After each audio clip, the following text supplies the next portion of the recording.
তুই আর তোর বউ তো সময় নিয়েছিস 3 মাস, তো পালিয়ে পালিয়ে বেড়াচ্ছিস কেন? আমার হাতে ছাড়, আমি বুঝি তার সংসার করার কোনো যোগ্যতা আছে কি না। মা আমি ছাড়বো, দেখে নিও তুমি। আর সকাল সকাল এরমভাবে মাথা গরম করো না তো। এই 2 দিন ওর হার্ড প্র্যাকটিস করাটা খুব প্রয়োজন মা, তাই জন্যই বেরিয়েছিলাম। এই তো হয়ে গেছে, আমি এক্ষুনি আসছি। তারপর না হয় ওকে সংসারে ট্রেনিং দিও। এখন রাখছি। হ্যাঁ, তুই রাখবি না, আগে আমার কথা শোন, আমি বলবো শুনবি, তারপরে তুই রাখবি। তুই আজ থেকে আবার অফিস যাবি, বুঝেছিস? যেরকম কাজে বেরোতিস, আমি যা দিতাম তাই খেতিস, সেরকম খেয়ে কাজে বেরোবে তুমি। যদি এদিক থেকে ওদিক হয়েছে না, বোঝাবো আমি তোমাকে। আচ্ছা আচ্ছা আচ্ছা, ঠিক আছে, তাই হবে। রাখছি এখন।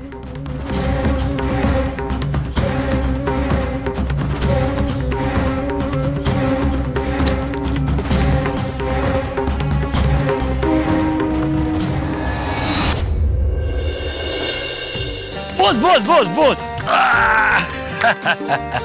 তোর মতো যেরকম একটা পোটেনশিয়াল ছিল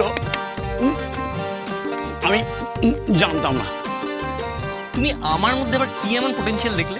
দেখলাম না, এই যে এরকম একটা র ট্যালেন্টকে খুঁজে বার করা, তারপরে সে যাতে হাতছাড়া না হয়ে যায় সেই জন্য তাকে 7 তাড়াতাড়ি বিয়ে করে ফেলা, এটা তো বড় অ্যাচিভমেন্ট ভাবো। মামা তুমি না সেই এক রয়ে গেছে। আচ্ছা বলো না, ফড়িং কেমন শিখছে? কিচ্ছু না। আরে ওর মধ্যে যে একটা ইনবর্ন ট্যালেন্ট আছে সেটাও নিজেই জানে না। ওরে বাপরে বাপ, আমি তোকে বলছি ভাগ্নে, ওকে যদি ঠিক মতো ইউটিলাইজ করা যায় না, ও কিন্তু দেশের 1 নম্বর জিমন্যাস্ট। কি ফ্লেক্সিবিলিটি, যা বলছি তাই করে দিচ্ছে। শুধু একটাই প্রবলেম, যখন যেটা করছে সেটাকে কি বলে সেটা যায় না। আর তুমি ওকে শিখিয়ে দাও। শেখাবো শেখাবো, নিশ্চয়ই শেখাবো। আসলে এটাই তো আমার আজীবনের চ্যালেঞ্জ, এই বাংলার বুক থেকে একটা না একটা জিমন্যাস্টকে আমি দেশের 1 নম্বর জিমন্যাস্ট বানাবো। কিন্তু সেরকমটা আর খুঁজে পেলাম কই, সেই জন্য তোর ওই পাষণ্ড নির্মল মামা আমার দিকে তাচ্ছিল্য চোখে দেখে আর হাসে। ছাড়ো না, ওসব নিয়ে ভেবে না, ছাড়লে হবে না ভাই, ছাড়লে হবে না। কি জানে তো নির্মল মামা, খালি অর্থ আর পয়সা ক্ষমতা দখল করে সবকিছু একবার করে বসে আছে, জানো, সব নিচে জানে। আর আমাকে বলে আমার দ্বারা কিচ্ছু হবে না। এবার দেখ না, মুখে এখন ঝামাক বসে দেবো, আমি ফড়িং বউকে পেয়ে গেছি, যা ট্রেনিং দেবো না, এবার আমাকে দেখলে ওই ল্যাজ গুটে তোর নির্মমা পালাবে।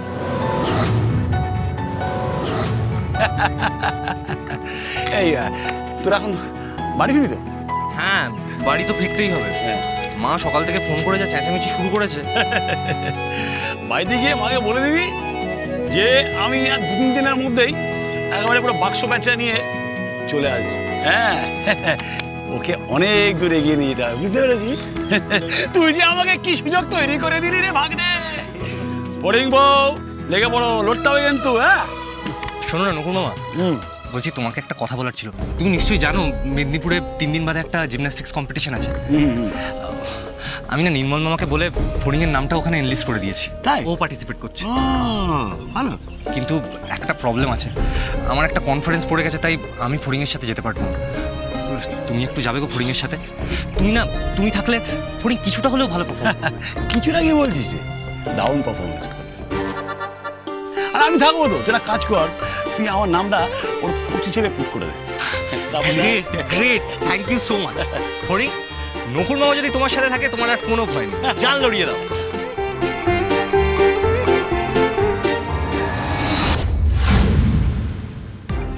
মেজো বৌমা শোনো, আজ থেকে না বাবুর রান্নায় তেল ঝাল একদম পড়বে না।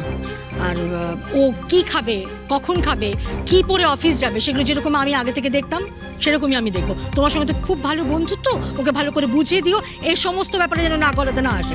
যদি গলায়, আমার থেকে খারাপ কিন্তু কেউ হবে না। বাবুর বিষয়ে যে তুমি শেষ কথা হবে এটাই তো স্বাভাবিক মামুনি, এটা তো সবাই জানে। সংসারটা তো তোমার, তুমি যেভাবে চালাতে চাইবে সেভাবে চালাবে। বাবুর বিষয়ে তুমি তো সব থেকে ভালো জানবে। তুমি ছাড়া বাবুর দায়িত্ব কে নেবে বলো? ফড়িং তো সবে এসছে এই বাড়িতে, ফড়িংয়ের জায়গায় যদি আমিও এই বাড়ির বউ হয়ে আসতাম, আমি কোনো দায়িত্ব নিতাম না বাবুর সব দায়িত্ব আমি তোমাকেই দিয়ে রাখতাম। আমার দুর্ভাগ্য বৌশালী, আমার বাবুর বউ তোকে আমি করতে পারলাম না। যুব এইসব কথা কেন তুলছো বলো তো? তুই যদি এইসব আউতাস করা বন্ধ না করো, পরিবেশটা তো কোনোদিনও ঠিক হবে না। আর পৌশালী তো এ বাড়িরই মেয়ে, ও তো আসবেই, বারবার রোজ রোজ আসবে। আর সব সময় যদি ওর কানের কাছে এইসব কথা তোলো, তাহলে ওর মনটাও তো খারাপ হবে, সেটা বোঝো। আজকে আমার পৌশালীর বাবার সঙ্গে কথা হয়েছে। আচ্ছা দাদা, কেমন আছেন তাপসবাবু? ওই এরম থাকা যায়, মেয়ের জন্য চিন্তিত, আর সেটা তো স্বাভাবিক। আমি ওকে বললাম একটা ভালো ছেলে দেখে পৌশালীর বিয়ে দিতে। আমরাও খুঁজবো যাতে একটা ভালো ছেলে পাওয়া যায়। তুমি চিন্তা করো না জ্যাঠাই, আমি ঠিক সময় বিয়ে করব আর ভালো ছেলে দেখেই বিয়ে করব। বৌঠান, আমার দেরি হয়ে যাচ্ছে, আমি বেরোচ্ছি। এই দাঁড়াও নির্মল, এখন বেরোবে কি? তুমি ব্রেকফাস্ট না করে বেরিয়ে যাবে, এত তাড়া কিসের তোমার? হ্যাঁ, আসতে পারি?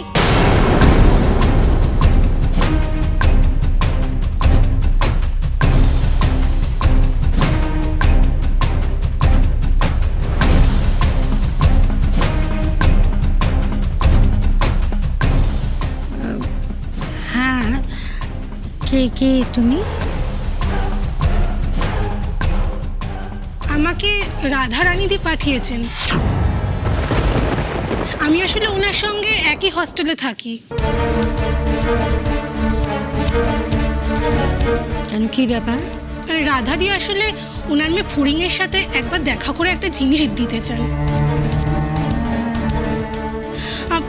উনি ওনার জামাইয়ের জন্য একটা উপহারও পাঠিয়েছেন।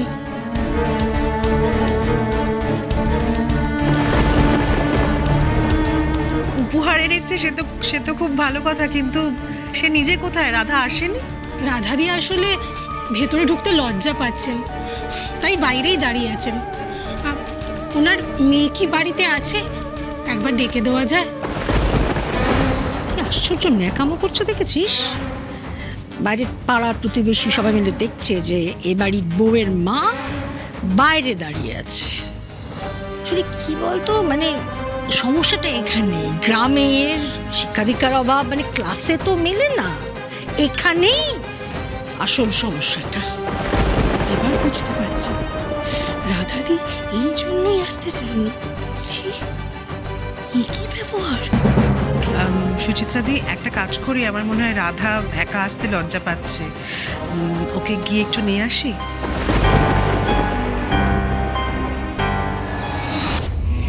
রাধা এখন এখানে এসে বসে থাকলে কি করে হবে?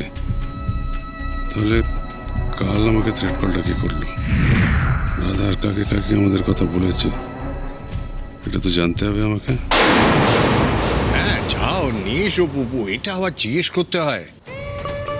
ও তো আত্মীয় ওই বাড়ির, ভরসা করে এ বাড়িতে ঢুকতে পারবে না? কেন কেন বাইরে দাঁড়িয়ে থাকবে? দাদা পারবে না, কারণ ওরা জানে যে ওর মেয়ের এ বাড়িতে ঢোকার যোগ্যতা নেই। আচ্ছা ঠিক আছে, সেই যখন পড়েছে তখন ডেকে আনো, ডেকে নিয়ে এসো, ওদের জল মিষ্টি দাও, যত্ন আত্তি করো, জামাইকে বলো যত্ন আত্তি করতে। শুনছো, তোমার ছেলেকে ডাকো, বলো শাশুড়ি আসছে, ভালো করে যেন যত্ন আত্তিটা করে। কি হয়েছে মা?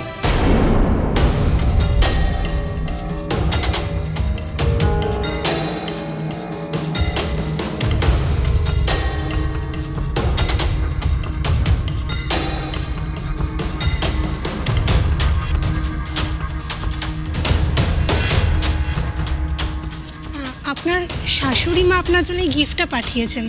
ও দেখি।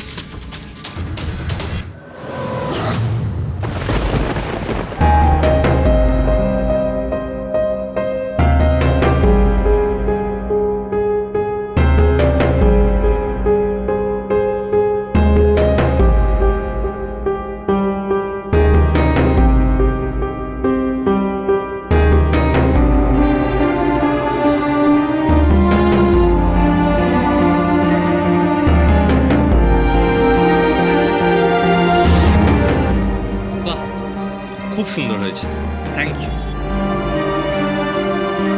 বাহ, মহিলা চয়েস আছে কিন্তু।